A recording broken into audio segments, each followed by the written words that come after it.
Hi guys, කොහමද ඔයාලට? ඔන්න මම අද අරගෙන ආවේ ගොඩාක් කට්ටිය මගෙන් ඉල්ලපු වෙසක් vlog එක අරගෙන.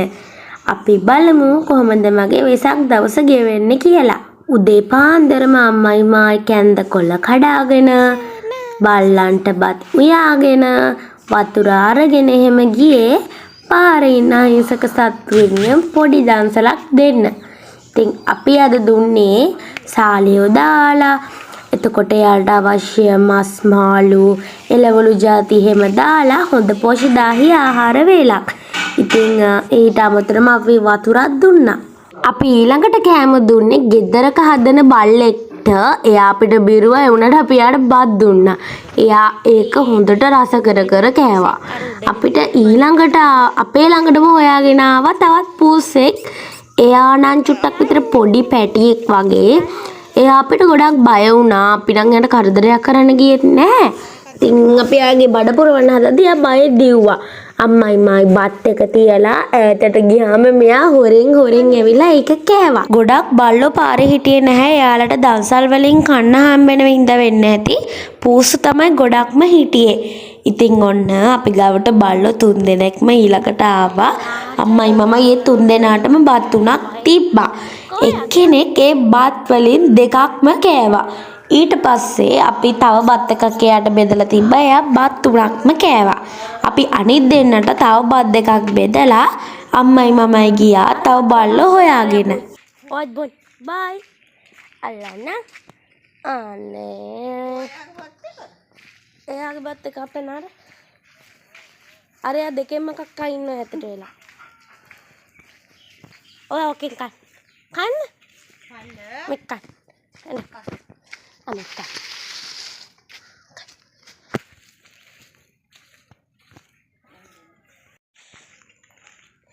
පූසෙක්. තව පුසුදු පූසෙක් ඇත්. යාමයි. දෙකක් කෑවා. මෙයා දැන් අනිත් එකත් කනවා. පව්. වතුර කප් එකකුත් තිබ්බා යාට අපි. අර එයාලට දුන්නා. අතනින් තිබ්බනම් තුක්කොම් බොනවා. මෙයාත් කාලා. නිදි වගේ කාලා ඉවරලා. මේ අපේ තව එක්කෙනෙක් එනවා. එයා නම් කරපටියක් දාලා කමන්නේ. මං හිතන විදිහට මෙයා නම් ගෙදරක හදන බල්ලෙක් වෙන්න ඕනේ. එයාට කරපටියක් එහෙම දාලා තමයි හිටියේ. ඒ උනට අම්මයි මමයි එයාටත් කැම ටිකක් දීලා තමයි ගියේ. එන්න කන්. එයා කයියා. නේද? මම නම් බර්ත්ඩේස් එතකොට පොය දවස් එහෙම කියලා බලන්නේ නැහැ. මට හිතුණ ගමන් මේ වගේ දේවල් කරනවා. ඊට අමතරව අපේ ගෙවල් පැත්තේ ඉන්න බල්ලන්ට පූසන්ට චීස් චිකන් වගේ දේවල් දාලා පත් අනලා දෙනවා. පෙලක් දවස් වලට කිරිත් හදලා දෙනවා. තාමත් යනවා පාර දිගට සත්තු හොයන්. මාව හොයන් ඕන තරම් එන වෙනදට එන සත්තු කවුරුත් අද නෑ. මට අර ඇත කළු පාට එකේ පේනවා පූස දුකේ. මගේ බ්ලොග් එකක මේ පූස් අපේ දිහාට තුවාල වෙලා ඇවිල්ලා මම බෙහෙත් කරලා කන්න බොන්න දෙන වීඩියෝ එකක් ඇඩ් කරලා තියෙනවා. ඔයාලා දකින්න ඇති. මේ ඉන්නේ පූසා. අන්තිමට එයාවත් අපි හොයාගත්තා. මට ඒ වෙලාවේ ගොඩක්ම සතුටු හිතුනේ. මං එයාගේ තුවාල වලට දාපු බෙහෙත් වලට එයාගේ බෙල්ල එතකොට එයාගේ මූණ වටේම තිබෙන තුවාල ගොඩක් වේලිලා ඒවා අඩු වෙලා තිබුණා. පාඩුවේ එයා කන ඕනම කෑමක් කනවා එයා. අපේ ගෙදර ඉඳලා මහපාරට යන්න පාරවල් කීපයක්ම තියෙනවා. ඒ හැමතැනින්ම අම්මයි මමයි සතු හොය පාර දිගටම ගියා. දැනට අපි 9 දෙනෙක්ට දුන්නා. දන්සල් කරන්න කියලා එක බල්ලෙක්වත් නැහැ. කොහෙන්වත් ගිහිල්ලා කොහෙන්වත් මතුනේ. තියමු. කපුටොත් අපි දුන්න කෑම ගොඩක් ආසාවෙන් කනවා. මං ඉතින් එයාලට වතුර ටිකකුත් දැම්මා. දැන් මගේ වෙසක් දවසේ රෑ ගෙවුන විදිය බලමු. අපි කට්ටියත් එක්ක කතා වෙලා 6ට විතර වෙසක් බලන්න ගියා. ඉතින් පාර ඔක්කොම ටික ලස්සනට ඩෙකොරේට් කරලා තිබ්බා. පහන් කුඩු වලින් තොරන් වලින් අපි අපේ ගෙදර ඉඳලා ගොඩාක් දුර පාරේ ඇවිද ගියා. දන්සල් වලට ගියා.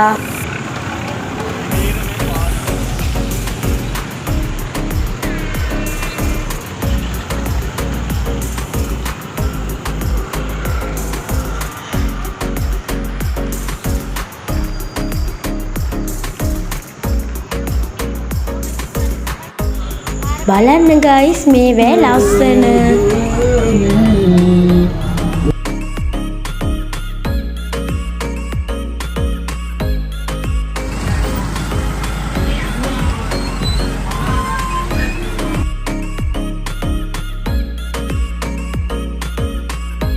තොරන් වගේ දේවල් විතරක් නෙමෙයි අපාය එතකොට බලන්න ආස හිතෙන තවත් ලස්සන නිර්මාණ ගොඩාක් පාර දිගට තිබුණා.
අපි දැන් ඇවිදගෙන ආවේ දඹුවේ පන්සලට. ඉතින් මේක කොච්චර ලොකුද කියනවනම් ගායිස් මට මේක දිහා ඇත්තටම පැය දෙකක් වුණත් බලාගෙන ඉන්න පුළුවන්. මාරම ලස්සනයි. මං ආසම බුදු පිළිමයක් තමයි මෙන්න මේ බුදු පිළිමය.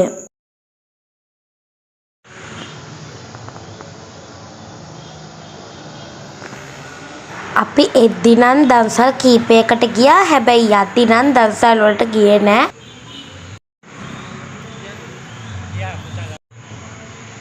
අපි අපේ ගේ ගාවේ ඉඳලා දඹුවට තමයි පයින් ගියේ. දඹුව පන්සල ඉස්සරහා ලොකු කැම්ප් එකක් තියෙනවා. ඒ කැම්ප් එකේ තියෙන ගඟේ තමයි මෙන්න මේ ටික හදලා තියෙන්නේ. ගායිස් මේක ලස්සනයි නේද? මං කිව්වේ මෙන්න මේ ටික ගැන. අපි වෙසක් බලන්න ගියේ දන්සල් වලට ගියේ දෙවෙනි දවසේනේ. අපි බලමු පළවෙනි දවසේ රෑ අපේ ගෙදර කොහොමද තිබුණේ කියලා.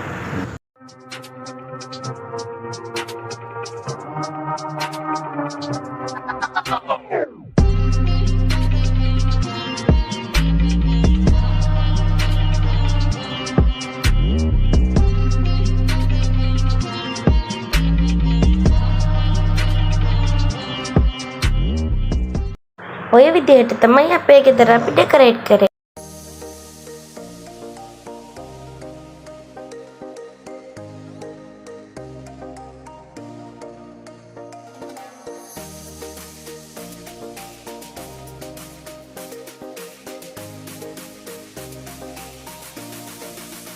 අපි දැන් ගෙදර යන ගමන් තමයි ඉන්නේ.